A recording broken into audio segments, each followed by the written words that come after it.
우리 오늘 함께 보실 말씀은 요한복음 12장 24절 말씀입니다. 요한복음 12장 24절 말씀. 우리 한 절밖에 되지 않으니까요, 우리 한 목소리로 24절 말씀 함께 읽겠습니다. 시작. 내가 진실로 진실로 너희에게 이르노니 한 알의 밀이 땅에 떨어져 죽지 아니하면 한 알 그대로 있고 죽으면 많은 열매를 맺느니라. 아멘. 오늘 말씀의 제목은 죽어야 산다라는 주제를 가지고 우리 함께 말씀을 나누고자 합니다. 사실 이번 한 주 동안에 우리가 고난주간을 통해서 담임 목사님과 또 이왕규 목사님을 통해서 또 이런저런 많은 은혜의 말씀을 들었는데요, 오늘은 그러한 말씀도 또 중요하지만 또 오늘은 저의 잠깐 그런 간증을 통해서 함께 고난이 어떤 거였는지, 또 하나님께서, 근데 여기서 중요한 거는 저의 이야기만 듣고 끝나시면 안 되고요, 하나님께서 어떻게 부족한 종을 통해서 사용하셨고 정말 교회가 어떻게 커야 되고 교회가 어떻게 하나님의 은혜 가운데 성장해 가야 하는지에 대해서 우리가 그거에 대해서 좀 포커스를 갖추고 또 함께 나누는 귀한 시간이 되었으면 좋겠습니다. 중간중간에 사진이 있으니까요, 사진도 보시면서 함께 나누면 좋을 것 같아요. 먼저는 프리드 글릭스가 이런 말을 했습니다. 주님을 이용하려는가 아니면 그분께 사용되기를 원하는가, 나의 삶으로 이 질문에 답해야 한다라고 이야기를 합니다. 29살의 그 젊은 청년의 그 목회자의 이야기를 함께 나누려고 합니다. 때는 2014년도에 시작을 했는데 2016년도 2년 동안에 짧게나마 개척의 이야기를 함께 나누려고 하는데요, 어떻게 진행이 되었는지 처음에 보면 제가 항상 세 가지 대지를 너무 좋아해서 그 2년 동안의 그 시간을 세 가지의 고난을 통해서 함께 나눠보려고 해요. 그래서 첫 번째가 뭐냐면 첫 번째 고난은 개척의 시작이었어요. 어떻게 개척을 시작을 했는지. 먼저는 교회 입당 예배를 했는데 선배 목사님께서 그런 얘기를 했어요.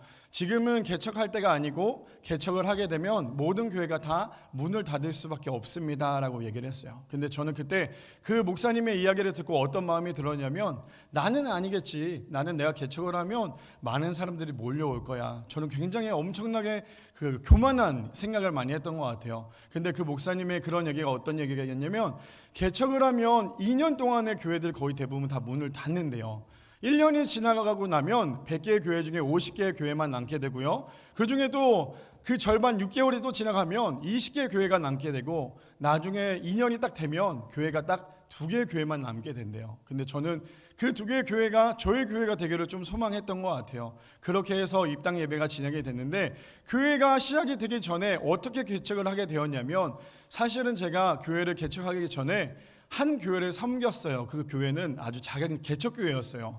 제가 원래는 큰 교회에서 사역을 하다가 그 선배 목사님께서 여기 교회가 자리가 있는데 여기 가서 좀 너가 경험을 해보고 도와주면 좋겠다라고 해서 정말 작은 교회를 갔어요. 제가 맡았던 교회는 아이들이 아무래도 수백 명, 많게는 정말 수천 명씩 됐던 그런 큰 교회에서 교육 사역을 하다가 그 교회를 갔는데 제 앞에 놓여져 있는 아이들이 몇 명이 있었냐면, 그것도 무려 2명의 아이들이 앉아 있었어요. 그러니까 설교를 하는 게 저는 사실 몰랐어요. 많은 아이들 앞에서 설교하는 게 그렇게 어려운지 몰랐던 것 같아요. 그냥 아이들이 많으니까요, 어디를 쳐다봐도 눈들이 많으니까 상관이 없었던 것 같아요. 그냥 제가 저기를 보고 설교를 해도 어차피 애들이 많이 보고 있으니까. 근데 제 앞에 2명의 아이가 놓여져 있는데 그 아이들을 놓고 설교를 하려니까 얼마나 긴장이 되는지요. 얘네들을 설교하는데 얘네들이 제가 혹시 다른 데 쳐다볼까 봐 얘네들이 정말 눈동자같이, 마치 눈은 4개밖에 되진 않지만 막 4,000개가 되는 것처럼 저를 쳐다보는 그렇게 해서 굉장히 긴장되며 설교를 했던 것 같아요. 근데 그렇게 해서 사역을 열심히 하고 또 재밌게 했는데, 교육부가 나름 많이 부흥이 됐던 것 같아요. 많이 부흥이 됐는데 너무 안타까웠던 건, 교회가 개척교회가 부흥되면 조금 이따 제가 섬겼던 그 개척했던 교회도 마찬가지였지만 어떤 일이 벌어지냐면, 개척교회가 부흥이 되면 가장 고민이 되는 게 뭐냐면 재정적인 부분이었어요. 그런데 교육부가 막 부흥이 되니까 한 장로님이 그런 얘기를 했어요. 목사님, 그때는 제가 전도사님이었는데, 전도사님, 이렇게 교회가 기형적으로 부흥되면 안 돼요. 아이들 전도 그만하세요라고 얘기를 하는 거예요. 저는 그때 그 이야기를 듣고 얼마나 충격을 받았는지, 지금 한참 교육부가 많이 부흥되어야 된다고 이야기를 하는데도 불구하고 그런 말씀을 하시니까 제 마음이 참 많이 힘들었던 것 같아요. 그런데 그 이후에 어떤 일이 벌어졌냐면, 담임 목사님과 장로님 파가 나눠져 버렸어요. 파가 나눠지면서 담임 목사님을 내보내려고 하는, 또 장로님은 또 다시 뭔가 세력을 만들려고 하는, 그렇게 하다 보니까 교회가 건강해지지 않았고 결국에는 그 교회가 분열을 맞게 되었어요. 그래서 분열이 됐는데, 분열이 되면서 동시에 어떤 일이 벌어졌냐면, 제가 맡고 있었던 아이들, 청소년 아이들이었어요. 청소년 아이들이 그 다음날부터 예배를 드릴 곳이 없었어요. 이 아이들이 신앙이 좀 있거나 교회를 좀 다녔으면 사실은 어느 교회를 내보내도 상관이 없었는데, 이 아이들이 갈 교회가 없었어요. 그래서 고민을 참 많이 하고 어떻게 하면 좋을까. 왜냐하면 담임 목사님이 그날 딱 설교로 마지막에 딱 그런 말씀하셨어요. 내일부터 우리 교회는 운영되지 않습니다. 근데 저는 저의 그 젊은 전도사의 그 마음에는 그게 얼마나 충격이었는지 몰라요. 근데 그러고 난 다음에 이거를 어떻게 하면 좋을까 고민을 하고 있는데, 저희 아내가 말도 안 되게 저한테 그런 제안을 하는 거예요. 그럼 우리가 이 아이들 데리고 개척을 해보자. 근데 저는 사실 그때 개척이라는 말이 뭔지도 몰랐어요. 개척은 무슨 개척이야. 돈도 없고 아무것도 없고.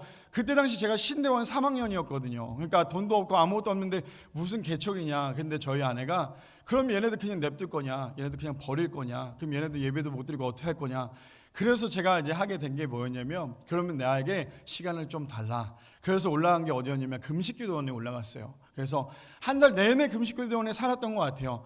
평일날에는 기도원에서 계속 기도만 했고, 주일날에 내려와서 아이들이랑 같이 예배를 드렸는데, 그렇게 해서 예배가 이제 시작이 되었는데, 사진을 좀 볼까요? 어디서 시작을 했냐면요, 자, 여기가 가정집이었어요. 너무 감사했던 건, 예배를 드리려고 했는데 사실 저희 집도 그렇고 예배를 드릴 만한 장소는 아니었어요. 저희 집은 서울이었는데 저기는 어디냐면 의정부였거든요. 제가 의정부에다 개척을 했는데, 의정부의 한 집사님이 저에게 그러면 저희 집을 빌려드릴 테니까 저희 집 거실에서 예배를 드리세요라고 얘기를 하신 거예요. 그래서 감사하게 주일만 딱 한 달에 4주 정도만 딱 저기에서 예배를 드려서 저렇게 아이들과 함께 모여서 첫 예배를 드렸던 것 같아요. 또 사진 하나 더 있어요. 나름 제자훈련을 하겠다고 아이들이랑 앉아서 예배를 했는데, 저때 아이들의 가장 뜨거웠던 기도 제목이 뭐였냐면, 하나님 우리 교회가 생기게 해주세요라는 기도 제목이었어요. 사실 아이들이 교회에 막 신앙이 있거나 그랬던 아이들도 아니었는데, 아이들의 기도 제목이 뭐였냐면, 하나님 우리가 마음껏 예배드릴 수 있는 예배당이 필요해요라는 것이 아이들의 기도 제목이었어요. 왜냐하면 저희가 아무래도 저기 아파트에서 예배를 드리다 보니까 어떠한 제한이 있었냐면, 크게 뭔가를 할 수가 없었어요. 찬양도 크게 할 수도 없었고, 그러다 보니까 아이들이랑 뭐라고 얘기했냐면, 우리 함께 이 시간에 찬양할까요? 다만 조용히 찬양할까요? 이렇게 얘기를 했어요. 그러니까 아이들이랑 조용히 찬양도 하고 또 조용히 말씀을 나누고, 그리고 또 조용히 또 기도했던 그런 시간이 되었던 것 같아요. 그래서 하나님께 기도했어요. 하나님, 우리가 이렇게 예배를 드리는데 우리가 앞으로 어떻게 해야 할까요? 저는 아무것도 없고 아무런 비전과 꿈도 없는데 그냥 문득 개척만 하게 됐지 어떤 것도 할 수 없어요 라고 기도를 했어요. 근데 너무 감사했던 건, 저 안에서 예배를 드리고 있는데 저 안에서 하나님께서 응답하셨던 게 뭐였냐면, 4주라는 시간이 딱 지났어요, 정말. 근데 그 집사님이 저에게, 물론 지금도 너무너무 귀한 집사님이지만 그 집사님이 저에게 그런 얘기를 했어요. 목사님, 정말 죄송한데 이번 주까지만 예배를 드리셔야 될 것 같아요. 하도 그 옆에 집이나 이런 집에서 이제는 좀 그만했으면 좋겠다라는 얘기도 있었고, 저희 남편도 믿지 않기 때문에 나가서 예배를 드리셨으면 좋겠어요 라고 얘기했는데, 제 마음에는 얼마나 힘이 들었는지, 그럼 또 내가 어떻게 해야 될까 하고 기도원에 올라가고 있었는데, 주중에 한 집사님이 연락을 하셨어요. 그게 저에게는 사역을 하면서 가장 큰 터닝 포인트가 되었어요. 어떤 거였냐면, 그 집사님은 일단은 돈이 굉장히 많은 집사님이셨어요. 지금도 동대문에서 일을 하시는 분인데, 그 집사님이 갑자기 저한테 제안을 하신 거예요. 목사님, 개척을 했다는 얘기를 들었는데 그러면 가장 좋은 교회를 얻으세요. 그러면 제가 한 달에 월세를 다 내줄 거고 한 달에 교육비를 500만 원씩 지원해 줄게요. 할렐루야죠. 저는 그 이야기를 듣고, 하나님께서 이렇게 역사하시는구나, 하나님께서 죽지 않게 하시는구나 라고 생각을 했어요. 근데 그거는 저에게는 착각이었어요. 왜냐하면 제가 그분의 말을 듣고, 사실 제가 뭐 부동산을 알기나 할까요? 아무것도 모르잖아요. 근데 부동산을 다니면서 교회 상가자리를 막 알아봤어요. 알아봤는데 딱 때마침 제가 개척했던 교회 바로 옆 건물에 교회가 예전에 있었어요. 예전에 있었던 그 교회 자리가 나와서 그 자리를 저에게 보여주셨는데, 물론 아무것도 없었던 텅텅 비었던 곳이었지만 그 교회를 저에게 보여주시면서 여기를 계약하는 게 어떻겠어요? 라고 했는데, 그때 당시 보증금 2천만 원에 월세가 100만 원이 넘었어요. 뭐 부가세 포함해서 120만 원 정도 나왔는데, 저는 근데 그 금액에 대해서 사실 생각을 못했어요. 왜냐하면 이렇게 하나님께서 주어주시는구나, 하나님께서 나에게 이런 걸 주시는구나 라고 생각을 했기 때문에요. 그래서 저는 그거를 덜컥 계약을 했는데, 아니 이게 웬걸? 그 집사님이 연락이 안 되는 거예요. 나는 이걸 계약을 했는데, 가계약을 했는데 부모님한테 돈을 빌려서 그 계약금을 물고 난 다음에 했는데 한 달이 지나도록 연락이 없었어요. 그러다가 일단은 가계약을 했고, 다행히 그 건물 주인이 저한테 일단은 들어가도 된다라고 말씀하셔서 일단은 믿음으로 들어갔어요. 그런데 정말 한 이틀 정도 남겨놓고 그 집사님한테 연락이 온 거예요. 목사님 좀 만납시다. 그래서 만났어요. 만났는 그 집사님이 이만한 돈 뭉치를 가지고 오신 거예요. 그래서 하나님께서 이렇게 마음을 쫄깃쫄깃하게 만들지만 하나님께서 그래도 이렇게 역사하시는구나라는 생각을 했어요. 근데 그 집사님이 그것을 저에게 딱 주면서 하시는 말씀이, 목사님 저는 지원할 수 없어요. 이제 앞으로 목사님이 기도하면서 이제 개척 가운데 하시면 좋을 것 같아요 라고 얘기를 하시는 거예요. 근데 저는 사실 그 이야기보다 어떤 게 더 마음에 들었냐면, 지금 내 앞에 놓여져 있는 그 돈 뭉치였던 것 같아요. 왜냐면 지금 빨리 이거를 제가 내야 되는데 돈은 없는데, 지금 그 집사님이 뭐라고 막 이야기를 하는 것 같은데 제 시선은 계속 그 돈만을 보고 있었던 것 같아요. 그래서 그 집사님이 가시고 난 다음에 감사합니다, 잘 쓰겠습니다 라고 하고, 그때는 정말 순수했던 것 같아요. 감사합니다, 잘 쓰겠습니다 하고 그 집사님이 가시고 난 다음에 제가 제일 먼저 했던 건 그 돈을 가지고 이제 부동산을 가서 계약을 합니다. 계약을 하고 이제 교회가 생겼는데요, 그걸로 끝난 게 아니었어요. 이제 교회가 생겼는데 사진을 좀 볼까요? 자, 이렇게 보면 되게 뭔가 교회가 엄청 커 보이지만 사실 저 중에 저기 미라교회라고 붙어있는 저 정도밖에 안 돼요. 저거를 이렇게 만들었는데 사진을 좀 이쁘게 찍어보려고 저게 찍어봤는데, 저기에 5층 중에 4층짜리 건물에 이제 상가에 교회를 얻어서 지냈어요. 근데 지냈는데 저렇게만 지낼 수가 없잖아요. 저는 그때 당시 이제 결혼을 해야 되는 상황이고, 그래서 저희 첫 신혼집을 좀 보여드릴게요. 벌써 보여주셨네요. 자, 신혼집인데 어떤 거냐면, 교회 상가 옆에 보면 싱크대가 있어요. 거기서 밥을 해 먹을 수 있는 곳이 있는데, 저기에 이제 저희가 신혼집을 했어요. 그래서 저기에 신혼집을 했을 때 저희 장모님 마음이 얼마나 마음이 찢어지셨을까요? 라는 생각이 항상 들었는데, 저기에서 이제 저희 아내와 함께 이제 같이 살면서 목회를 이제 시작을 했습니다. 목회를 시작을 했는데, 딱 교회가 딱 만들어졌어요. 그리고 여기저기에서 많이 그때 당시에는 몰랐는데 개척교회 사이트가 있어요. 거기에 가면 교회 모든 그런 물건 같은 거, 뭐 의자라든지 이런 것들이 다 무료 나눔이 있어요. 그러니까 당연히 교회 물건들이 어땠냐면, 뭐 어떤 거는 막 하얀색이고 어떤 건 파란 색깔이고 그렇게 막 강대상은 시커먼 색깔인데 막 의자는 노란 색깔이고 막 이렇게 해서 저희가 하나도 갖춰지지 않았지만, 근데 그렇게 하나하나 가져와서 저희가 강대상은 대전에서 갖고 왔고, 또 어떤 건 하남에서 가지고 왔고, 막 이렇게 해서 교회를 하나하나 만들어 나갔던 것 같아요. 그리고는 이제 예배가 시작이 됐고 첫 입당 예배가 진행이 됐는데, 한 가지 저에게 기도 제목이 있었어요. 그게 뭐냐면, 교회는 이제 어느 정도 만들어졌어요. 교회가 만들어졌는데 성도가 오지 않는 거예요. 저는 제가 개척만 하면 막 구름대같이 몰릴까봐 이 5층짜리 건물 제가 다 사버리면 어떡하지라는 걱정까지 할 정도로 얼마나 교만했는지. 근데 저는 성도들이 많이 몰릴 줄 알았어요. 그래서 예배를 딱 시작을 했는데 이게 웬걸? 아무도 안 오는 거예요. 참고로 교회 뭐 아무것도 없었어요. 그냥 기타 하나만 가지고 제가 예배를 드렸는데, 그래서 저희 아내와 기도를 했어요. 어떤 기도를 했냐면, 하나님, 우리가 이렇게 교회가 생겼는데 이제는 좀 교회 사람들을 좀 보내주셔야 되지 않겠어요? 이제 제가 이렇게 설교를 열심히 할 건데 그러려면 좀 그래도 듣는 사람이 좀 필요하지 않겠어요? 라고 기도를 했어요. 근데 하나님께서 시간이 조금 지나고 난 다음에 하나님께서 사람을 보내주시더라고요. 얼마나 감사한지, 예배가 딱 되기 전에 한 10분 전이었던 것 같아요. 어떤 분이 딱 오더니 교회 문을 이렇게 팍 치면서 들어오시는 거예요. 그래서 드디어 하나님께서 우리 교회에게 어른을 보내주셨구나. 왜냐면 이게 왜 어른이라고 말을 하냐면, 아이들은 주중 예배를 올 수가 없잖아요. 학교에 있다 보니까. 그래서 어른들이 좀 필요했어요. 저를 도와줄 수 있을 만한 사람들을. 근데 문을 막 두드리면서 사람들이 한 사람이 딱 들어왔어요. 근데 그 사람이 와서 제가 너무 반가워서 어서 오세요 하고 그 사람에게 막 달려갔는데, 이게 웬걸? 입에서 술 냄새가 너무 심한 거예요. 그래서 제가 혹시 술 드시고 오셨어요 했더니 술 먹고 오면 안 되냐고 저한테 막 화를 내는 거예요. 그래서 제가 예배 전이니까 잠깐만요 하고 캔커피를 하나 드리면서 그러면 오늘 여기서 좀 눈 감고 계셔도 되니까 제가 설교하는 동안만 여기 좀 앉아 계세요. 여기 앉아 계시면 제가 우리 성도님을 향해서 제가 설교를 할게요라고 얘기하면서 그렇게 예배를 드렸던 적이 있었던 것 같아요. 근데 물론 그게 한 번밖에 없었어요. 그리고 난 다음에 한참 또 그런 기도를 했는데 하나님께서 6개월이 지나고 난 다음에 똑같이 술 드신 분이 한 분이 또 오셨어요. 물론 그분이 다른 분이었지만 그분은 조금 힘들었던 게 그분이 오셔서 어떻게 했냐면 그냥 누우시더라고요. 그래서 누워있는 상태로 그냥 예배를 드렸던 그런 시간도 있었던 것 같아요. 근데 하나님께서는 개척을 하게 하셨고 그거를 통해서 고난만 주셨던 게 아니었어요. 그 이후에 하나님께서 주셨던 은혜가 뭐였냐면 신디 사건이라고 있어요. 제가 나중에 한번 설교 때 또 함께 이야기 나누겠지만 저희 교회는 아무것도 없었어요. 기타만 하나만 있다 보니까 예배를 드려야 되는데 아무래도 기타로 예배 드리기는 좀 한계가 있잖아요. 또 한 아이가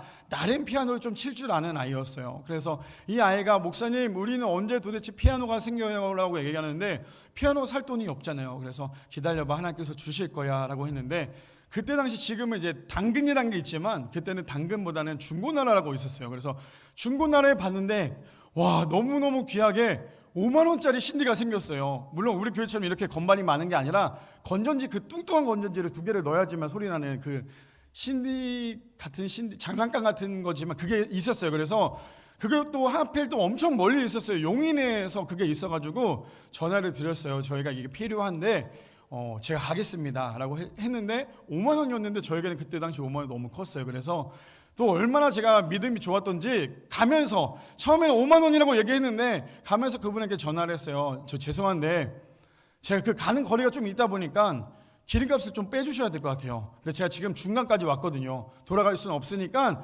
저에게 2만 원만 좀 빼주세요라고 했더니 그분이 알겠다고 오시라고 일단 오시라고. 그래서 제가 또 너무너무 기뻤죠. 하나님께서 또 이렇게 2만 원을 통해 역사하시는구나. 그래서 또 차를 타고 갔어요. 용인까지 의정부에서 기름값도 안 나왔을 텐데 또 갔는데 그 가정에 집이었거든요. 그래서 가정에 딱 도착을 했는데 제가 그 집주인한테 또 어떠한 민폐가 있었냐면 사실 이걸 3만 원을 주는 것도 은혜인데 제가 뭐라고 말씀드렸냐면 이게 소리가 나는지 안 나는지 저는 모르잖아요. 그러니까 들어가서 확인을 해봐야 되니까 제가 좀 들어가겠습니다라고 했어요. 그때 그 집주인이 좀 당황해 하셨어요. 아니 이거 3만 원이 준다고 하는데 왜 이걸 확인까지 하나. 근데 일단 들어오시라고 해서 들어가서 신발을 벗고 신디를 이렇게 하나하나 눌러봤어요. 근데 또 그게 또 그 잭이 아니라 이게 건전지잖아요. 그래서 건전지가 있냐라고 물어봐서 건전지가 또 때마침 있어서 그 건전지를 넣어서 소리를 냈는데 소리가 잘 나오더라고요. 그래서 제가 주머니에 있는 3만 원을 꾸깃꾸깃해서 드리려고 했는데 그분이 저의 손을 굉장히 창피하게 했지만 저에게는 평생 간증이 되었던 게 뭐였냐면 그분이 저에게 그런 얘기를 하는 거예요. 혹시 개척교회에서 오셨어요? 라고 얘기를 하는 거예요. 그래서 사실 조금 가오가 상하긴 했지만 네 맞아요 라고 했더니 그러면 그 3만 원까지도 저희 아이의 이름으로 선교 헌금을 내주세요 라고 말씀하시는 거예요. 저는 분명히 그 2만 원 깎아달라고 그렇게 믿음의 소리를 했는데 그분이 그걸 그냥 주시려고 했던 거였어요. 그래서 제가 그 신들을 가지고 차 뒷좌석에 싣고 의정부로 오면서 얼마나 울었는지 몰라요. 하나님 내가 내 생각대로 이렇게 했는데 하나님께서는 이미 모든 것을 다 준비하셨는데도 불구하고 여전히 나는 오늘 말씀 제목처럼 죽지 않고 내 마음대로 이렇게 했군요 라고 생각을 하면서 교회를 왔어요. 그리고는 교회 안에서 함께 그걸 통해서 예배를 드렸어요. 이것이 저에게는 첫 번째 개척을 하고 난 다음에 첫 번째 고난이었다면 두 번째 고난은 어떤 거였냐면요, 너무 빨리 찾아온 재정 위기였어요. 너무 빨리 찾아왔는데 어떻게 재정이 찾아왔냐면 저에게는 저희 교회에 이 돈 들어오는 게 헌금이 들어오는 게 한 달에 무려 3만 원이 들어왔어요. 한 달에 3만 원의 헌금이 들어왔는데 지출은 얼마가 나갔냐면 300만 원이 나갔어요. 그러니 300만 원을 제가 매번 내야 되는데 3만 원밖에 들어오지 않으니까 이걸 할 수가 없잖아요. 그런데 제가 또 그때 당시 패기가 있었어요. 카드로 긁으면 되지 하고 모든 월세를 카드로 긁다 보니까 이게 나중에는 신용불량자가 돼버리는 그런 안타까움이 있는데 그래서 재정적인 어려움이 첫 번째 찾아오게 되었는데요. 그래서 저에게 첫 번째 고난이 뭐였냐면 저희 아내와 떨어지게 되었어요. 너무너무 사랑했던 아내와 일주일이라는 시간 동안 떨어졌어요. 그래서 주일 저녁만 되면 아내는 안산으로 갔어요. 안산에 언니가 네일아트 샵을 해서 거기서 월요일부터 토요일까지 네일아트를 하다가 토요일 저녁에 와서 주일날 같이 예배를 드리는, 그래서 첫 번째 아내와 떨어지면서 어쩔 수 없이 저는 평일날 혼자서 이제 교회를 지켜야 했고, 그 다음에 제가 해야 할 수밖에 없었던 게, 아내만 일을 시키고 저만 목회를 하면 그거 진짜 나쁜 거잖아요. 그래서 제가 했던 게 뭐였냐면, 사진을 좀 보여주실래요? 사진을 보시면 제가 그때 말씀드렸던 유아체육을 했어요. 그래서 아침에 새벽 예배가 끝나고 난 다음에 했던 거는 아침 일찍 유치원과 어린이집을 돌아다니면서 이제 아이들 유아체육을 하고 또 미술 수업도 같이 하고, 제가 뭐 미술을 잘해서 그런 건 아니고 어린 아이들 하다 보니까 이제 미술이랑 유아체육을 하고, 그게 끝나고 난 다음에 교회에 잠깐 들려서 저녁을 먹고 그 다음에 했던 게, 사진은 없지만 태권도 사범을 했어요. 그래서 매일매일 그게 매일매일 저에게는 나름 루틴대로 돌아갔던 것 같아요. 새벽 예배 끝나면 아침에 유아체육과 미술을 하고 저녁에는 태권도 사범을 하면서 그렇게 매일매일 보냈더니 저에게 닥쳐왔던 게 뭐였냐면, 너무나도 빨리 지쳐버린 번아웃이었어요. 물론 세 번째 말씀을 드리겠지만, 그렇게 매일매일 하다 보니까요, 강단에 서는 게 너무 부담스러운 거예요. 자꾸만 강단에서 설교를 해야 되는데 눈꺼풀은 감기고 설교를 하고 있는 건지, 내 말이 그냥 내 마음대로 나가는 건지, 막 그렇게 그냥 예배를 드렸던 것 같아요. 그러다 보니까 너무나 많은 어려움이 있었는데, 그런데 그걸로 끝난 게 아니었어요. 그 다음에 위로가 뭐였냐면, 그렇게 해서 몇 개월이 지나고 나니까 저희 아내가 저에게 그런 얘기를 하는 거예요. 이렇게 지내면 안 될 것 같아, 이렇게 해서는 안 될 것 같아 라고 얘기해서 저에게 그 얘기를 했어요. 이제 다시 돌아와야겠다고. 그래서 저희 아내가 다시 돌아왔어요. 돌아와서 했던 게, 저희 아내가 새벽 예배가 끝나고 난 다음에 파리바게트 아시죠? 거기를 보냈어요. 보내서 새벽부터 샌드위치를 만들고 커피를 볶고 해서 하루 종일 일을 시켰던 것 같아요. 일을 시키고 저는 그렇게 일을 해서 나름 교회를 살려보겠다고 그렇게 열심히 돈을 벌면서 살았던 것 같아요. 근데 지금 뒤돌아보니까 그 모든 것도 결국에는 하나님께 모든 걸 맡기기보다는 내가 할 수 있어, 나는 내가 충분히 돈을 벌어서 버틸 수 있어 라고 생각을 좀 많이 해왔던 것 같아요. 그리고 난 다음에 저에게 찾아왔던 게 뭐냐면, 이제는 시간이 어느 정도 지났으니까 좀 아이를 가져야 되지 않을까, 부모님들도 아이가 좀 필요하다고 하고 하니까 아이를 가져야 되지 않을까라고 했는데, 저희 아내와 제가 이야기를 하면서 그런 얘기를 했어요. 근데 우리에게 지금 임신은 사치야. 아이가 생기면 우리가 교회를 운영할 수가 없어. 지금 우리도 살아가는 게 힘든데 어떻게 아이를 저 단칸방에 키울 수 없잖아. 그러니까 우리가 아이를 만들지 말자라고 얘기를 했어요. 그때는 저희가 만들지 말자였어요. 너무나 교만했죠. 근데 그게 어떻게 벌어졌냐면, 아이를 못 갖게 되다 보니까요, 무려 5년에서 6년 동안 아이가 생기지 않더라고요.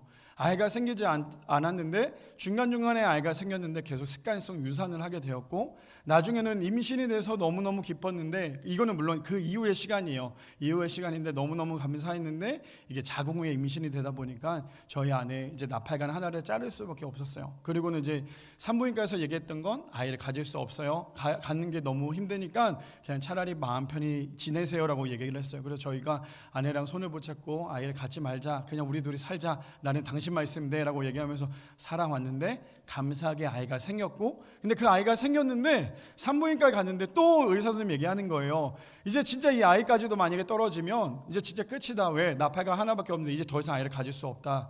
근데 감사하게 그 아이가 4개월, 5개월 동안 자기의 목숨줄을 열심히 잡고 있었어요. 그게 저희 첫째 딸 유리였던 것 같아요. 그렇게 하나님께서는 계속해서 이어져 나왔는데, 그걸로 끝난 게 아니었어요. 저희가 그리고 난 다음에 이 극심한 재정적인 어려움 때문에 우울증이 심하게 왔어요. 그래서 그 우울증으로 인해서 어떻게 하면 좋을까라고 생각을 하다가 저희 아내와 그런 얘기를 했어요. 그러면 우리가 한 주에 딱 10,000원 정도만 우리가 쓸 수 있도록 한번 해보자. 그래서 그 10,000원 가지고 아이 쇼핑을 해보자. 그래서 저희가 찾아갔던 게 이마트였어요.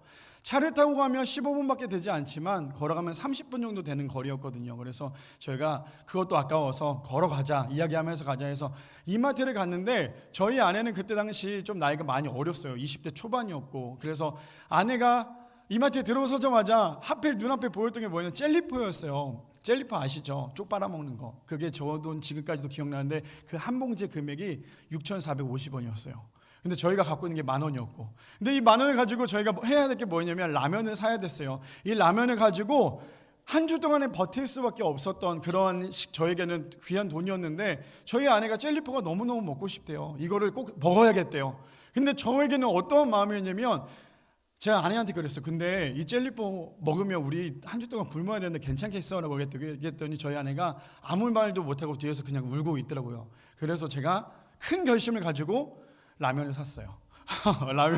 라면을 봉지에 넣어서 진짜 나쁜 남편이죠. 지금도 젤리뽀를 보면 참 미안한데, 그래서 그 라면을 가지고 교회로 다시 걸어왔어요. 그래서 저에게는 개척을 하면서 느꼈던 게 뭐였냐면, 그 젤리뽀도 있었지만 편의점에서 아이스크림을 사 먹는 게 너무 사치였어요. 왜냐면 편의점에서 아이스크림 그 한두 개만 사 먹어도 그때 당시 아이스크림 백화점이라고 해서 뭐 1,000원, 2,000원이면 대량으로 살 수 있었잖아요. 그래서 그걸로 인해서 저희 아내와 지금도 사실은 편의점에서 아이스크림 사 먹는 게 조금 마음이 어렵긴 한데, 그렇게 하나님께서 저희에게 재정적으로 위기를 좀 주셨던 그런 일들이 있었던 것 같아요. 시간이 좀 많이 지나서 마지막 세 번째로 하고 마칠게요. 마지막 세 번째 저에게 고난은 뭐였냐면, 그럼에도 불구하고 감당할 수 없는 부흥을 저에게 허락하셨다라는 거예요. 사진을 좀 볼까요? 아이고, 제 사진 그 다음이요.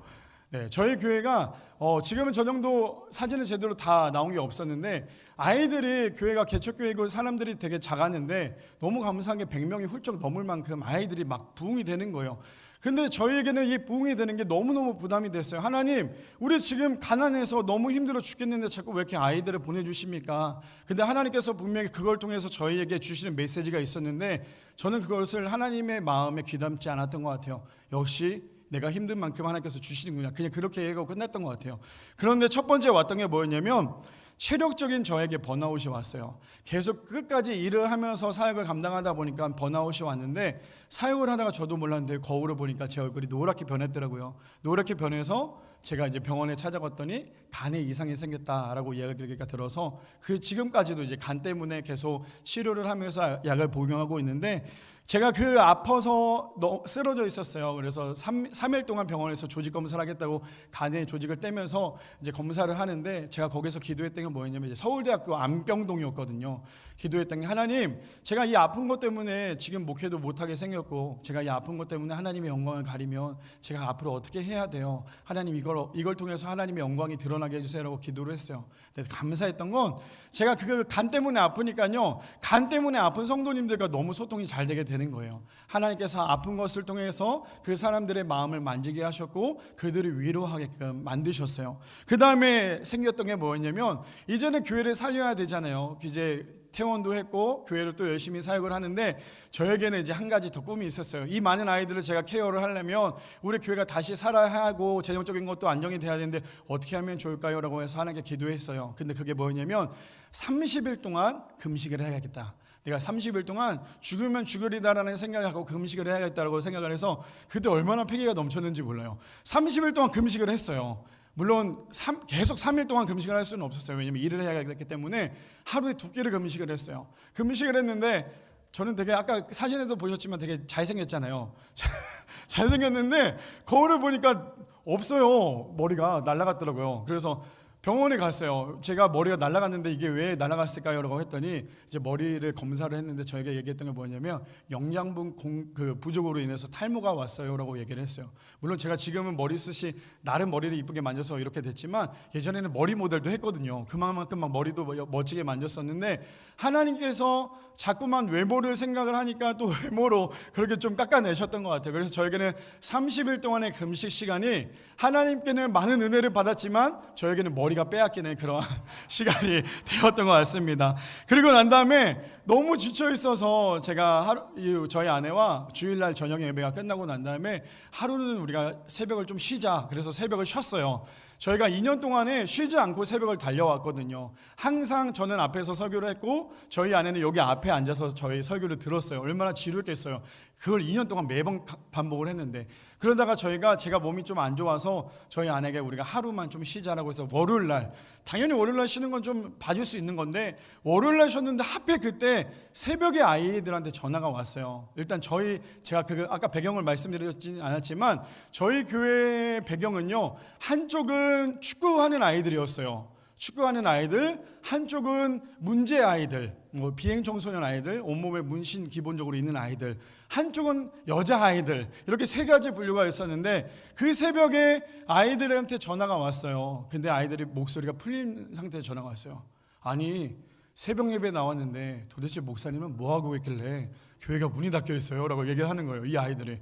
그 제가 거기에 깜짝 놀란 거예요. 나는 지금 힘들어서 좀 자려고 했는데, 그래서 교회를 막 뛰쳐갔더니 이것들이 교회 앞에서, 교회 문 앞에서 쓰러져 있는 거예요. 이미 술이 취해 있어서. 그래서 제가 물어봤어요. 너네 왜 하필 오늘 왔냐? 라고 했더니 어제 저녁 예배 끝나고 너무 은혜를 받아서 이것들이 술을 한 잔씩 먹고 왔대요.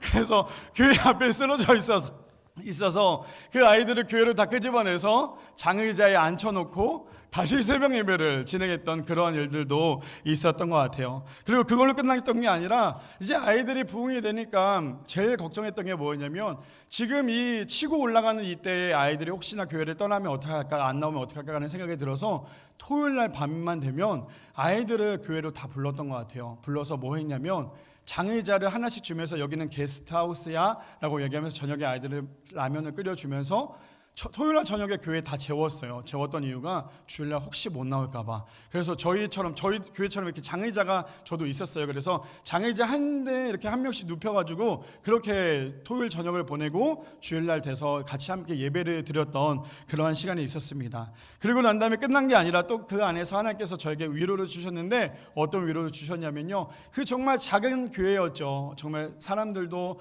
잘 알지 못했던 그런 교회였는데 저에게는 아주 큰 비전을 주셨어요. 그리고 또 그걸 통해서 위로를 주셨는데, 사진을 좀 보여주실까요? 자, 여기 보면 보이시나요 혹시? 저기 한 아이가 나오죠. 지금 팔짱 끼고 있는 아주 건방져 보이지만 저 아이가 저희 교회에 축구하는 아이 중 한 명이었어요. 축구 국가대표 아이였어요. 저희 교회에 나오는 아이였는데 이 아이가 청소년 국가대표가 됐어요. 그래서 저는 이 아이가 우리 교회를 좀 언급해서 좀 우리 교회가 유명해지길 바랬더니 이 아이가 우리 교회를 언급하지는 않더라고요. 언급하지는 않았지만 지금은 어디에 있냐면 부산에서 부산 축구팀의 이제 프로 축구 골키퍼로 이제 같이 경기를 하고 있어요. 저희가 항상 했던 게 뭐였냐면, 제가 신앙에 깊지는 않아요. 그냥 아이들과 항상 현장에 있다 보니까 제가 했던 건 아이들한테, 축구하는 아이들 또 좀 방황하는 아이들, 또 여자아이들한테 항상 했던 게 있어요. 여자아이들한테는 너네들이 아무리 나쁜 짓을 했어도 꼭 기도해야 돼. 또 방황하는 아이들에게 죄송해요, 너희도 아무리 술을 먹는다 할지라도 기도하고 술을 먹어라고 얘기를 했어요. 그래서 축구하는 애들한테는 축구 경기가 있든 뭘 하든지 간에 언제든지 기도를 해야 되라고 했는데, 저 준수라는 아이는 사실 믿음이 있지는 않았어요. 그런데 감사했던 거는 저 준수가 어느 순간부터 계속 그 이야기를 반복돼서 하다 보니까 경기 때마다 저렇게 기도하는데, 저기 보면은 혜성이라는 아이가 전도사님 준수도 이제 기도해요라고 이야기를 해요. 제가 저거를 신대원 수업을 듣는데 저희 채팅방에 저 아이가 저에게 그렇게 이야기를 했어요. 전도사님 이제 이 아이가 드디어 기도하기 시작했어요라고 얘기하니까 수업을 듣는 동안 계속 울었던 것 같아요. 계속 울으면서 너무너무 감사했던 것 같아요. 하나님은 공짜가 없으시더라고요. 하나님께서 사람을 붙여주셨으면 그 붙여주신 것을 통해서 또 위로를 주셨고, 또 저 아이를 통해서 하나님께서 저에게는 어떻게 보면 아주 평생 큰 자랑으로 만드셨던 게 하나님의 은혜가 아닌가 싶습니다. 사진을 하나 더 보여드릴게요. 사진을 보면 벚꽃이 핀 지금이어서 저희 아내와 했던 게 뭐였냐면, 2년 동안 같은 자리에서 의정부거든요. 의정부에서 매번 똑같은 자리에서 저희가 전도를 했어요. 이제 마칠게요. 너무 왜 이렇게 지루하지라고 생각하지 마세요. 저희가 매번 똑같은 데서 전도를 했어요. 전도를 했는데 너무너무 감사했던 건 한 명도 교회 오지 않았어요. 아무리 전도를 하고 교회 좀 와주세요라고 막 열심히 얘기를 했어도 아무도 교회 나오지 않는 거예요. 근데 저희가 후원받는 모든 돈을 가지고 뭐 했냐면 팝콘 기계를 사서 팝콘을 튀기고 전도지를 만들어서 전도지를 계속 뿌렸어요.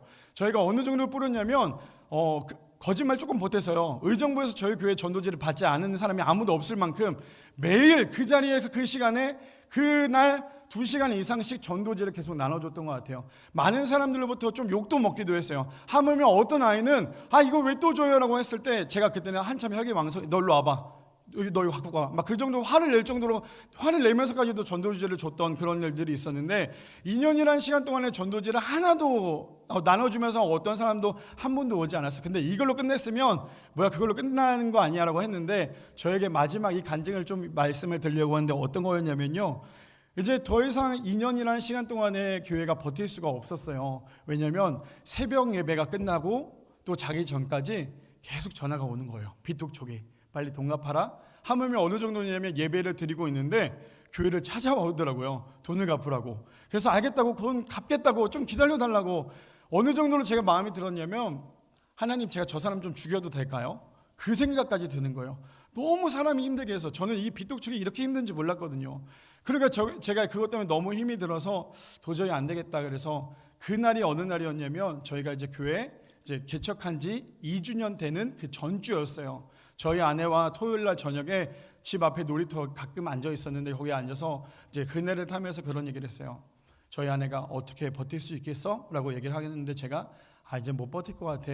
이제 계속 이 비독촉으로 인해서 나도 정말 힘들고 죽을 것 같아서 이제 좀 안 될 것 같아 라고 얘기를 하면서 토요일 밤새 내내 계속 울었던 것 같아요. 아침까지 이걸 어떻게 할까? 어떻게 이야기를 할까? 근데 저희가 주일날 뭘 했냐면 항상 예배가 끝나고 난 다음에 점심을 먹고 항상 토요일 날은 저랑 저희 아내랑 둘이서 전도를 나갔다면 주일 날에는 성도님들이랑 다 같이 나갔어요. 물론 성도님이랑 해봤자 몇 명은 되지는 않고 다 아이들이었지만 주일 날 그렇게 했는데 그날은 좀 특별했어요. 예배를 드리고 난 다음에 어떠한 얘기도 하지 않았어요. 점심을 먹었는데 원래 전도를 하려고 나가려고 저희가 준비를 하고 띠를 띠고 나가야 되는데 제가 말도 하지 않았어요. 그리고 난 다음에 광고를 이렇게 했어요. 죄송하지만 다음 주부터 저희 교회에서 예배를 드릴 수 없게 되었어요 라고 얘기를 하고 저는 그 이야기를 하고 난 다음에 바로 강단에 내려와서 사무실에서 그냥 문을 잠가놓고 가만히 눈 감고 있었던 것 같아요.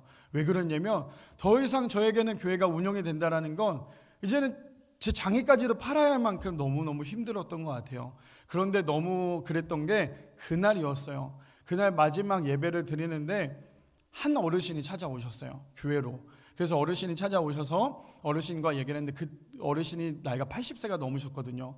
근데 그 어르신이랑 이런저런 얘기를 하다가 그 어르신에게는 차마 교회가 마지막 오늘 예배입니다라고 말씀을 못 드렸어요. 그래서 제가 물어봤어요. 어떻게 우리 교회에 오시게 되었어요? 라고 물어봤더니 그 어르신이 내가 여기를 이렇게 걷는데 딱 보였던 게 우리 교회 간판이었대요. 사실 저희 교회는 간판이 없었거든요. 그냥 그 시티지로 붙여놓은 게 끝이었거든요. 근데 그 어르신이 본인이 은퇴 장로인데 나는 이 교회에서 마지막까지 신앙생활하다 죽을래요 라고 얘기를 하시는 거예요. 근데 저는 오늘 교회를 문을 닫아야겠다는 생각을 했고 그래서 제가 그 어르신 손을 꼭 붙잡고 어르신 집에다 모셔다 드렸어요. 그리고 난 다음에 어르신에게 얘기를 했어요. 어르신 죄송한데 다음 주에는 제가 혹시 못 올 수도 있으니까 혹시 못 오게 되면 주변에 좋은 교회 있으니까 꼭 가세요라고 말씀을 드리고 다시 와서 이제 교회 문을 닫았던 그런 일이 있었습니다. 제가 그렇게 사역을 하면서 참 여러 가지 마음도 많이 아팠고 많이 힘들었는데 저에게는 개척이라고 얘기를 하면 제가 오늘 이 개척을 꺼냈던 이유는 뭐냐면 사실 이번이 저에게는 9년이 되는 날이에요. 개척을 했던. 근데 사실 개척을 하면서 많은 목사님들을 만났고 정말 저희가 우리 교회가요 무려 10번째 교회예요. 많은 교회를 사역을 했지만 제가 왜 우리 교회에서 이런 얘기를 하냐면 그동안에 제가 개척했을 때 많은 목사님들이 저에게 그런 얘기를 했어요. 네가 못해서 망한 거야. 네가 제대로 사역을 못했으니까 그 교회가 망한 거야. 저에게는 그렇게 많은 상처를 주고 그렇게 많은 아픔을 줬는데 제가 이렇게 자신에게 말씀드렸던 이유는 저희 교회에서만 또 저희 담임 목사님이 저에게 그런 얘기를 했어요. 너무 고생했고 너무 수고했어요. 저는 사실 제가 그동안에 사역했던 모든 것들이 한순간에 하나님께서 또 우리 목사님을 통해서 그 모든 것들도 갚아주는 그런 시간이었던 것 같아요. 사실 사람들에게 인정받으려고 사람들에게 그 모든 것을 통해서 제가 이렇게 했어요. 제가 이렇게 대단하게 개척을 했어요. 29살에 개척을 했어요. 그 이야기를 나누려고 했던 건 아니었는데 그동안에 많은 사람들부터 많은 어려움이 있었어요. 많은 아픔도 있었고 많은 사람들의 핍박도 있었지만 우리 교회에서 담임 목사님의 그 말씀 한마디가 저에게는 맞아. 내가 다시 원래 개척을 했었고도 또 하나님께 가장 깊이 만났던 시간이었지라는 생각을 했는데 제가 이걸로 끝나는 게 아니라 우리 교회 와서 너무 감사했던 건 저기 자막에 있죠. 우리 권사님 한 분 누구라고 말씀을 못 드리겠는데 그 권사님이 저에게 갑자기 뜬금없이 와서 저에게 그렇게 말씀하시는 거예요. 목사님 우리 교회에서는 행복한 사역만 하셨으면 좋겠어요. 그동안에 고생했으니까 이제는 우리 교회 와서 다 위로도 받으시고 행복한 사역만 하셨으면 좋겠어요 라고 얘기를 했는데 저는 그게 기도의 응답이 되었던 것 같습니다. 개척하는 동안에 하나님께서 보내주신 만남의 축복을 생각을 해보면요 나 혼자만의 그 광야의 길을 걸었다라고 생각을 했는데 그게 아니었어요. 잠깐 말씀을 드리면 식당을 담당해 주셨던 장모님이 계셨고요 교회 구석구석 정비해 주신 아버지와 장인어른이 계셨고 또 음향을 전공했던 형님이 계셨고 디자인을 전공했던 처형이 있어서 교회 모든 포스터와 또 모든 현수막을 만들어 주셨고 이모저모 도와주신 누님들과 매형들이 계셨고 부모님 눈치 보느라 어쩔 수 없이 나올 수밖에 없었던 형님들도 계셨고요. 그다음 모든 예배에 빠지지 않고 함께 저에게 너무 소중하게 해줬던 성도인 우리 아내가 있었고요. 그리고 개척 멤버로 함께 해주었던 아이들이 있었고 제일 중요한 건 교회는 나 혼자 할 수 있는 것이 아니라 교회는 결국에는 한 마음 한 뜻으로 가야겠구나라는 것을 깨닫게 되었습니다. 사실 개척만 하면 사람들이 구름대와 같이 몰릴 줄 알았어요. 그것이 저에게는 저만의 착각이었고 내 힘으로 하려고 했던 그 어리석은 것들이 결국에는 내가 죽지 못해서 가장 힘들 때에 하나님과 가장 깊은 관계를 맺었던 것 같아요. 우리 성도님들 지금 저희가 고난주간을 하면서 이제 오늘 성금요일이 되지만 우리가 살면서 고난이 없는 사람이 어디 있겠어요? 모든 사람들이 다 고난이 있겠죠. 어떤 사람은 아픔으로, 어떤 사람은 재정적으로, 어떤 사람이 이모저모로 아픈 것들이 있는데 그 아픈 것들로 끝나면요 그건 우리의 인생 가운데 저주가 될 수밖에 없지만 그 고난이 하나님과 가장 깊이 만날 수 있는 교제의 시간인 것 같아요. 저에게는 제 인생 가운데 가장 하나님을 뜨겁게 만났고 가장 깊은 교제가 언제였냐라고 생각을 한다면 저에게는 그 시간이었던 것 같아요. 29살의 젊은 전도사의 그 개척 그 시간이 저에게는 하나님을 가장 뜨겁게 만났고 저의 육체적인 아픔과 정신적인 고통 가운데서도 하나님은 여전히 저와 함께 하시고 저를 깊이 만나주셨던 그러한 시간이었던 것 같아요. 우리 마지막으로 본문 읽고 이제 마칠 텐데요. 우리 요한복음 12장 24절 우리 다 같이 함께 읽을까요? 시작.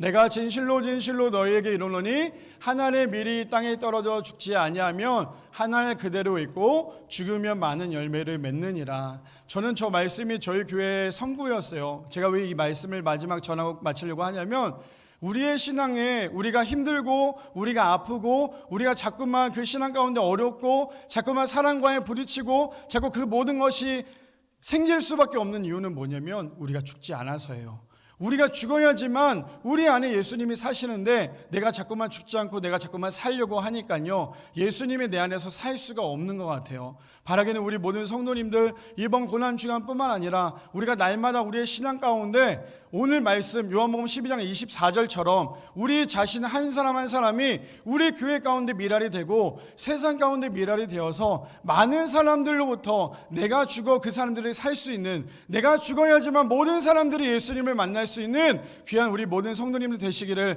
간절히 축복합니다.